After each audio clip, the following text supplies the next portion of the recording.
आणि हे मोळ आहे ना मला थावऱ्याने आत्ता हुळून दिलेले आहे बघा, याच्यामध्ये मध आहे.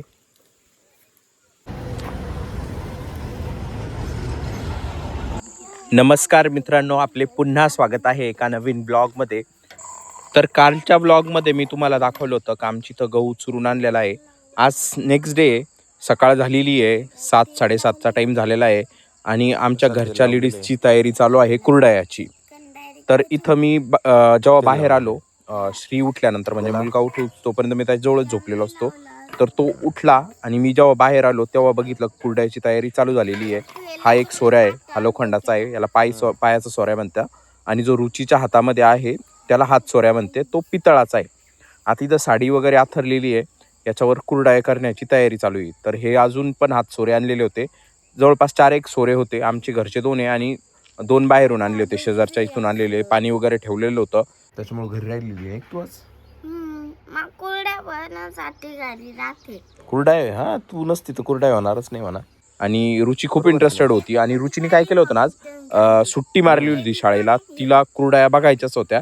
आणि कसं झालं होतं, तीर्थ एक दिवस सुट्टी मारली, ध्रुवनी एक दिवस सुट्टी मारली, तर तिला पण एक दिवस सुट्टी मारायचीच होती म्हणून तिने आज घरी थांबलेली होती. तर इथं मी खाली आलो. खाली आल्यानंतर इथं माझ्या आईचा चीक हाटून झालेला होता जवळपास.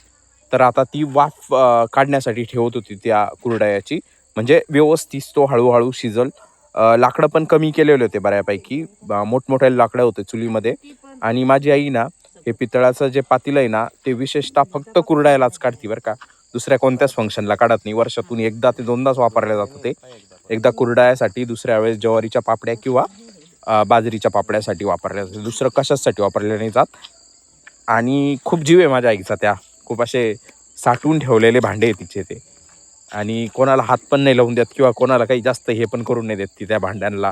एकदम आता कुरडया वगैरे झाल्याने एकदम घासून वगैरे प्रॉपर असे चकाचक करून पॅक करून ते असे ठेवून दिलेले असतात माझ्या आईने. तर आता ती आणि अजून एक आहे त्याच्यासोबत आहे, एक पितळाची प्लेट आहे, म्हणजे मोठं ताट आहे ते झाकण्यासाठी. ह्या भांड्यावरती तांब्याचं ताट आहे त्याच्यावर, जे झाकण ठेवण्यासाठी वापरतात. तर हे इथं खालचं झालं. आता मी वरती जातो. इथं जवळपास यांचं कुरडया करायचं काम चालू होतं आणि ह्या अशा साधारणतः कुरडया होत होत्या. सुरुवातीला हे 5 वडे करून घेतले होते. आमच्याकडे कसं असतं ना, की डाळीचे वडे करता भरपूर लोक आधी, तर आम्ही काही केलेले नव्हते म्हणून हे कुरडयाचेच 5 वडे केले आणि त्याच्यानंतर कुरडयाला सुरुवात केली होती. तर ह्या अशा साधारणतः कुरडया होत होत्या. आणि ह्या आजच्या दिवसामध्ये पण 2 टप्पे होते बरं का कुरडयाचे. आता हा पहिलाच टप्पा चालू आहे दिवसाचा.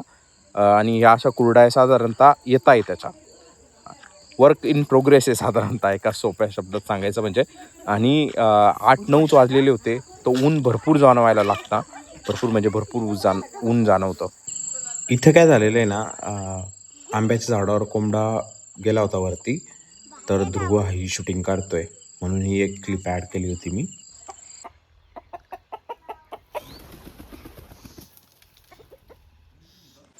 तर आता आहे ना दुपार झालेली आहे, जवळपास दोन्ही जे बॅच होता त्या कुरडयाच्या झालेल्या आहे यांच्या. आणि एका साडीवर टाकलेल्या आहे आणि एक धोकतर आहे त्याच्यावर टाकलेल्या आहे या वाळायला कुरडया. आणि आता हे झाल्यानंतर मला काय करायचं आहे ना, मला जायचं आहे गंगापूरला. आता गंगापूरला याच्यामुळे जायचं आहे, रुची आणि त्यांचे ना बुक आलेले शाळेमध्ये, बुक घ्यायला जायचे. आणि आम्ही निघालो शाळेत, मी आणि माझा भाऊ. शाळेमधून बाहेर आलो. बाहेर आल्यानंतर हे बुक तुम्हाला दाखवतो आता मी. हे आहे रुचीचे बुक आहे आणि माझ्या भावाकडे पण आहे अजून तीर्थ आणि ध्रुवाचे पुस्तकं आहे ते, हे त्याच्याजवळ आहे. तर हे सर्व जे बिल आहे ना, जवळपास 14,000चे पुस्तकं झाले होते आमचे. रुची 2रीला आहे, तीर्थ 3रीला आहे आणि ध्रुव 5वीला आहे. आलो आम्ही बुक वगैरे घेऊन.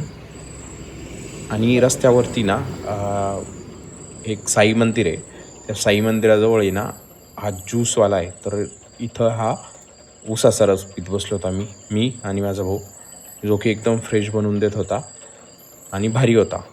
ॲक्च्युली माझा भाऊ इथं कॅम्प ज्यूस घेत असतो म्हणून आम्ही इथं थांबलो होतो.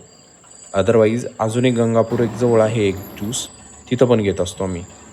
हा आज वेगळा होता आणि ऊसाची ही क्वालिटी वेगळी होती, त्याच्यामुळं ज्यूस पण एकदम भारी होता. आणि ऊन भरपूर पडलेलं असल्यामुळे ना मी डोक्याला उपरणं वगैरे बांधलेलं होतो आणि बसलेलो होतो खुर्चीवर. आणि समोर जो रस्ता दिसतोय तुम्हाला तो आहे गंगापूर वैजापूर रोड. तर ज्यूस घेतला मी, काचेच्या ग्लासमध्ये सर्व केला होता त्यांनी, एकदम भारी होता. आणि ज्यूस घेतल्यानंतर आहे ना आम्हाला घरी जायचं होतं आणि भरपूर ऊन पडलेलं होतं. घरी आलो मी, लगेच तीर्थानी एक टरबूज आणलं होतं. टरबूज आम्ही भरपूर आणून ठेवलेले आहे आणि आमच्या शेजारच्यांची टरबूजाची वाडी होती, तर त्यांच्याकडून पण आम्हाला टरबूज भरपूर भेटलेले. तर हे टरबूज आता कापतोय मी, कापतोय तीर्थ, कापतोय आणि ध्रुव पण आहे. तर असं चालू आहे. पुस्तक आणल्यामुळे ना रुचीची गंमत एकदम खुश होती. आणि झालं असं ना, शाळेमधूनच बुक पण भेटता, नोटबुक पण भेटता, पण आज आहे ना नोटबुक भेटलेलं नव्हतं, त्याच्यामुळे नोटबुक सेपरेट घ्यायचं आहे. ते 14,000 बिल फक्त बुकचं आहे. त्या दिवशी मी तुम्हाला एक मोळ दाखवलं होतं बघा. सो इथं मोळ होतं ते, आणि हे मोळ आहे ना मला थावऱ्याने आत्ता हुळून दिलेलं आहे. बघा याच्यामध्ये मध आहे, असा मध आहे, आणि एकदम छोटं एकच चमचा असेल मध, पण हे असं होतं थावऱ्याने उडून दिलेलं आहे. चलो खाऊ ना फिर अकेला.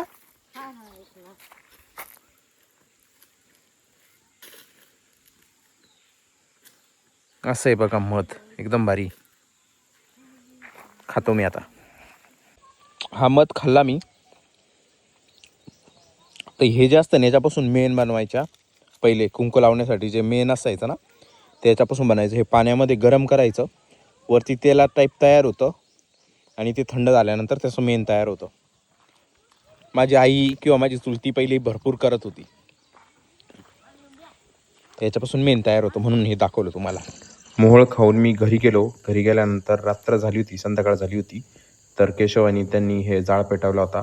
तर हा तो आजचा ब्लॉग. हा ब्लॉग तुम्हाला कसा वाटला हे मला कमेंट्स करून नक्की सांगा. जर आवडला असेल तर व्हिडिओला लाईक करा, चॅनलला सबस्क्राईब करा. Thanks for watching. Bye bye.